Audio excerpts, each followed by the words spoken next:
NCP যে তারুণ্যের শক্তি নিয়ে সামনে একটা সংগ্রামী পথে যাত্রা শুরু করেছে।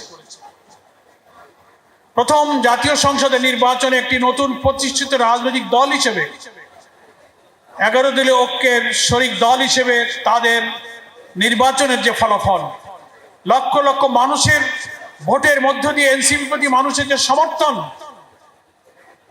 এটাই প্রমাণ করে জনগণের মাঝে তারুণ্যের শক্তির প্রতি, এনসিপির প্রতি মানুষের যে আস্থা তারা প্রদর্শন করেছে। বাংলাদেশের একটি নতুন বিনির্মাণের লক্ষ্যে এনসিপির সঙ্গে মানুষের আস্থা তারা এই ভোটের মধ্য দিয়ে প্রমাণ দিয়েছে।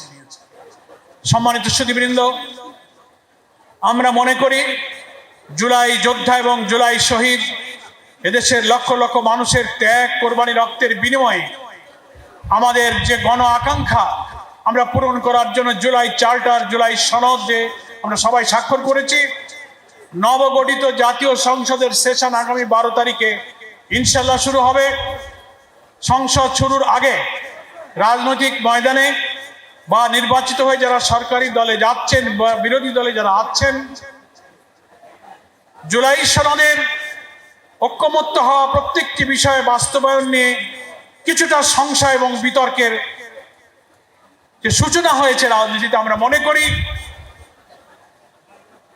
জুলাই সনদে ঐক্যমতের ভিত্তিতে 48টি সাংবিধানিক পরিবর্তনের যে সংস্কারে আমরা সবাই স্বাক্ষর করেছি, যেটা বিপুল গণভোটের মধ্য দিয়ে হায় জয়যুক্ত করে এদেশের জনগণ রক্ত দিয়ে গড়া জুলাই সনদের প্রতি সমর্থন জানিয়েছে।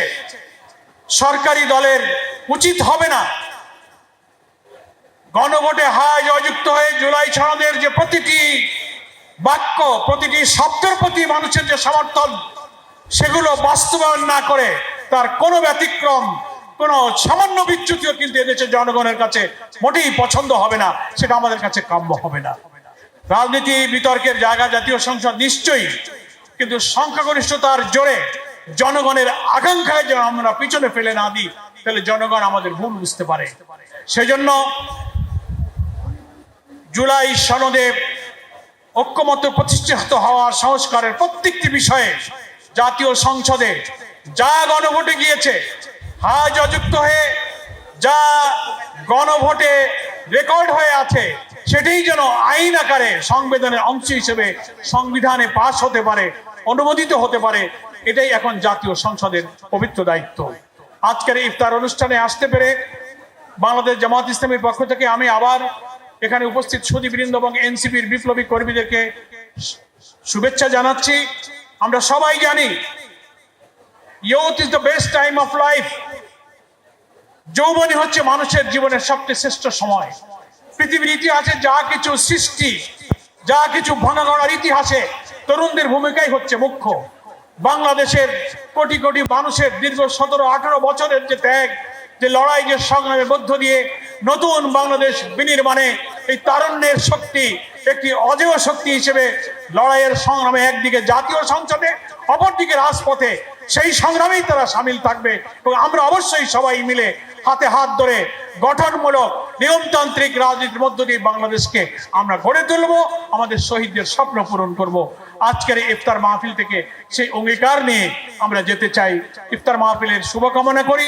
মাহে রমজানের পবিত্র উদ্দেশ্য হলো কোরআন নাজিলের এই মাসে কোরআনকে বোঝা, কোরআনকে পড়া, কোরআনের আলোয় নিজের জীবন এবং সমাজকে আলোকিত করা।